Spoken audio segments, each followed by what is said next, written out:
So we're recording. And again, feel free to stop me at any time if you're like, can you just re-go over that? I would take notes on the lab itself as I'm going over it. And what I'm gonna do is I'll record this and I'm gonna try to make it a YouTube video. This way, if you need to rewatch it during the week or you missed something, it's available that way. So now let's try sharing the screen again. I'm gonna share this.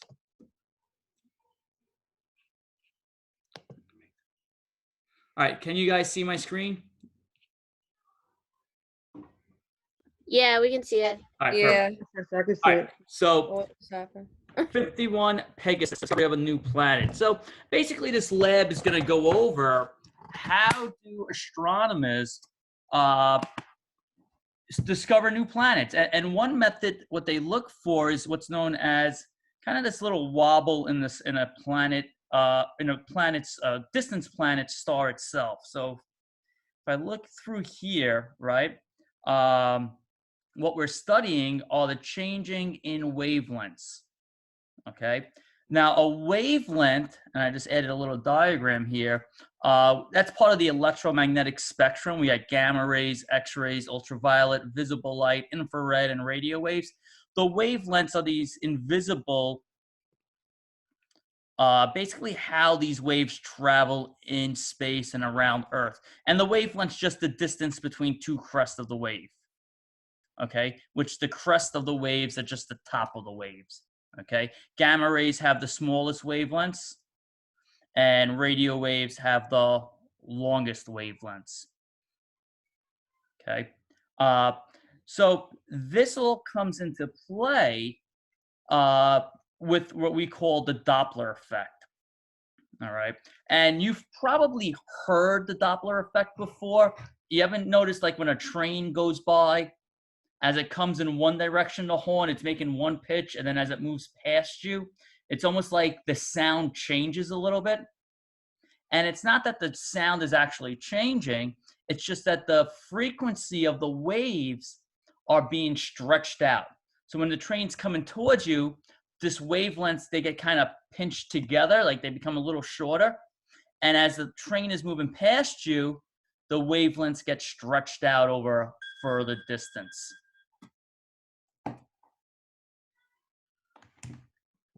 Okay, give me 1 second here. Let's go.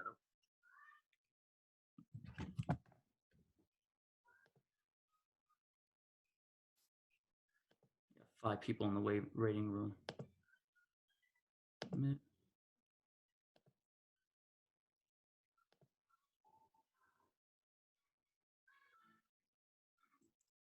you guys still see my screen? Yeah. Yeah. Okay. His hay didn't get ruined. It was all soggy. Can you still see the screen though, or?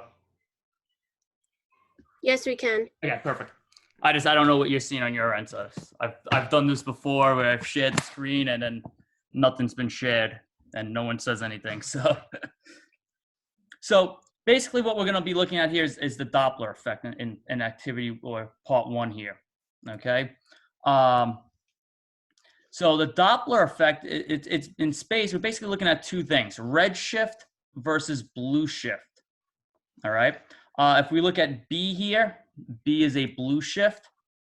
And if we look at red here, D there, D is a red shift. Now, what's the difference between a blue shift and a red shift with regards from the planet to the center of gravity there? Who notices the difference there with the wavelengths? One of them is a higher frequency, the blue shift. Yeah, so blue shift, when the planet is moving towards the Earth, you see how it says towards the Earth here, right? The wavelengths are getting stretched together. And with the red shift, the planet's moving away from the Earth, the wavelengths get stretched further apart. Okay, and then on A and C, they're the same. This is almost if the planet was at rest, right? It's not really moving towards the Earth. It's not really moving away from the Earth. So the light it's not really being shifted to the red or the blue. So for the first part here, right, we're talking about hydrogen spectral lines. I just threw a little diagram in over here. Basically, when we break light up into space, each line can represent, a set of lines would represent different elements, right? So for example, this here, this spectra on the side here would represent hydrogen. And if we observed these lines shifted in this direction towards the red, then we could make the inference that, hey, this planet, this star, this galaxy is moving away from the Earth. If we observe these lines shifted towards the blue end of the spectrum, then we could say, hey, this planet, star, whatever, is moving towards the Earth. All right. So for the first one here, they do a lot of the math for you, right? They give you the equation here. C is the speed of light. They're basically saying that if we measured the redshift of hydrogen lines to be this number, right, and we observe something to be this number, all these lines, when we compare them to the observed, which is at rest, right, are they been redshifted or have they been blue shifted? Okay, so again, we have our rest over here. Okay, we have our red hydrogen line over there, and then this is the number that we got to compare, and then we kind of make that decision: has it been red shifted or has it been blue shifted? And that's really it for question number one. Question number two: actually analyzing the results of actual data taken.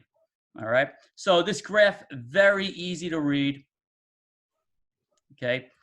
This data has been taken over 33 days. So we got time over here. And it's the velocity of the light in space. Okay. Now, what we're observing are these different cycles. So you got 1 cycle, 2, 3, 4, 5, 6, about 7 cycles on here. Right. And when we hit the top of the cycle, anything positive, this is telling us redshift. Anything negative is telling us blue shift. All right. And really, this set of questions, oh, that's an annoying when it does this. There it is. Okay. Is basically just analyzing this graph. Okay. So, you know, number two, you're looking for the number of cycles. And what's really nice about this lab is in each question, they're giving you clues and hints on how to actually find the information from the graph.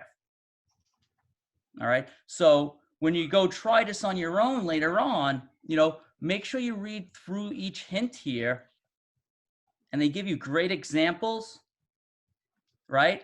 And you're just doing what they say to do here. All right. And you're basically just getting everything from that graph up above. Okay. And then what we want to do is compare the mass of the planet to the mass of Jupiter. So for this last part, the equations here for us, the P and the K, you get these from the up here above, P and K. And you're actually going to use, we're going to use this P right here in the decimal and this K over here. Okay. And we're going to plug those into the equation. They give you an example, okay, which again is really nice. And then we're just going to find for Jupiter right here. Okay. Then we want to figure out how far away the planet is in AUs. And again, they give us the equation. They give us the example. They tell us how to calculate it. Plug in the numbers. See what you get. All right. Try it yourself before you start sending me email after email after email. Give it a try. See if you come out with the right answers. Okay.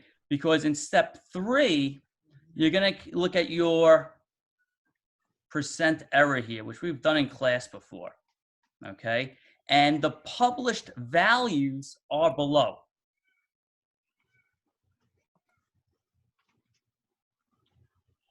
All right. So you're going to have your values, and some of you guys might be right on, some of you guys might be off. That is okay. It's, put the effort in, try to figure it out. And then you have your values compared to the published values, and you calculate your percent error. This is so hard. What's up? It's not that difficult. If you're really struggling with the math, email me. But try it first on your own. Okay. In this example here, like they break everything down. They do it step by step, and then you're getting that final answer at the end there. I have a question. So, how do you figure out my value? It says your value. I know the published value, but what? So that's your value here is what you got in these answers up above. So you see over here, these are the values that they're asking you to calculate percent error for.